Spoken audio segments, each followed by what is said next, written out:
დღეს საქართველოს დამოუკიდებლობის აღდგენის რეფერენდუმიდან 34 წელი გავიდა. 1991 წლის 31 მარტს საქართველოს მოსახლეობამ რეფერენდუმის გზით საქართველოს დამოუკიდებლობის აღდგენას მისცა ხმა. საქართველოს სახელმწიფოებრივი დამოუკიდებლობის აღდგენას ხმა მისცა 3.295.500 მოქალაქემ. ამ მრჩეველთა უდიდესმა უმრავლესობამ კითხვას თანახმახართ თუ არა აღდგეს საქართველოს სახელმწიფოებრივი დამოუკიდებლობა 1918 წლის 26 მაისის აქტის საფუძველზე დადებითი პასუხი გასცა. სწორედ 31 მარტის რეფერენდუმის შედეგები დაედო საფუძვლად უზენაესი საბჭოს მიერ 1991 წლის 9 აპრილს დამოუკიდებლობის აქტის მიღებას.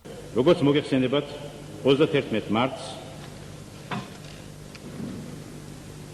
საქართველოში ჩატარდა რეფერენდუმი.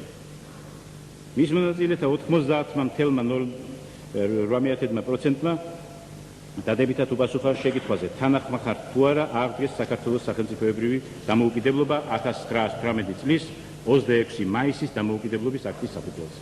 საქართველოს რესპუბლიკის ცენტრალური სარეფერენდუმო კომისიიდან მიღებულია დასკვნა, რომელიც ავლენს განსაცვიფრებელ შედეგეს საქართველოში ჩატარებული რეფერენდუმისას.